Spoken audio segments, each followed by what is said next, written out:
Welcome back to our channel cinema Chumma. ఈ రోజు మన రివ్యూ వచ్చేసి టీనేజర్స్ 17-18 ఈ మూవీ కన్నడలో రిలీజ్ అయ్యి ఇప్పుడు తెలుగులోకి డబ్ చేసి స్ట్రీమింగ్ ఇన్ ఆహా. ఈ మూవీ రన్ టైం వచ్చేసి 2 hours ఉంది.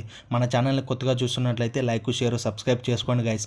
ఈ మూవీ నాకైతే నచ్చలేదు గైస్. స్టోరీ ఏంటంటే హరి అండ్ దీప ఇద్దరు కలిసి కాలేజ్ రూమ్ లో ఒక పర్సనల్ వీడియో తీసుకుంటారు. ఆ వీడియో ఇంటర్నెట్ లో అప్లోడ్ చేస్తారు అండ్ వాట్సాప్ గ్రూప్ లో కూడా షేర్ చేస్తారు. ఆ వీడియో ఎలా బయటకు వచ్చింది, ఎవరు లీక్ చేశారు అండ్ ఆ వీడియో తర్వాత హరి అండ్ దీపిక ఎలాంటి ప్రాబ్లమ్స్ ఫేస్ చేశారని చెప్పి మూవీ చాలా సెన్సిటివ్ మ్యాటర్ టచ్ చేశారు. కానీ దానికి వర్త్ గా స్టోరీ లేదు. అసలు ఈ మూవీలో డబ్బింగే బాగలేదు, లిప్సింగ్ అసలు మ్యాచ్ అవ్వలేదు. లిప్సింగ్ ఎక్కడో వస్తే వాయిస్ ఎప్పుడో వస్తుంది. లో ప్రొడక్షన్ వాల్యూస్, ప్రాపర్ యాక్టర్స్ లేరు, పూర్ పర్ఫార్మెన్స్, లో నరేషన్ ఉంటుంది. ఒక విషయాన్ని అంతసేపు ఎందుకు అనిపించింది నాకైతే. అండ్ ఒక పాయింట్ ఇంటర్నెట్ లో ఉంటుందని చెప్తే చాలు, ఆల్ వెబ్సైట్ లో ఉంటుందని చెప్పడం ఏంటండి? ఎక్కడ స్టార్ట్ చేసి ఎక్కడ ఆపినారా? వీడియోతో స్టార్ట్ చేసి ఇప్పుడు క్యాస్ట్ వరకు తెచ్చారు. నా సజెషన్ ఏంటంటే కొంచెం స్క్రిప్ట్ మీద కూడా కూర్చొని కొన్ని డైలాగులు మంచిగా రాయాల్సిండే. అలాగే డబ్బింగ్ సేమ్ గా పర్ఫార్మెన్స్ కూడా ఉండింటే బాగుంటుండే. ఇంకోటి ఫాల్ట్ ఏంటంటే, అరే మీరు ప్రిన్సిపల్ లేకపోతే లాయరా, అసలు జడ్జా? మీరు కరెక్ట్ క్వశ్చన్ వేస్తే కొన్ని రోజులు టైం ఇవ్వండి అని అడుగుతారు.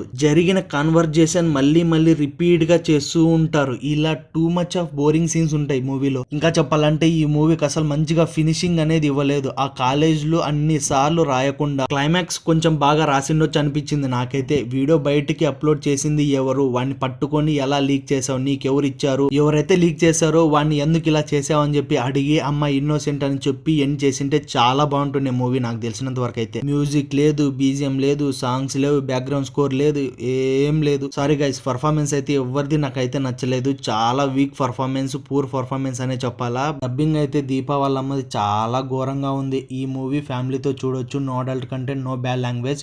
మీరు ఈ మూవీ చూసింటే మీకు ఎలా అనిపించిందో కామెంట్ చేయండి. Don't forget to like, share. అలాగే మరిన్ని రివ్యూస్ కోసం మన ఛానల్ని సబ్స్క్రైబ్ చేసుకోండి గైస్.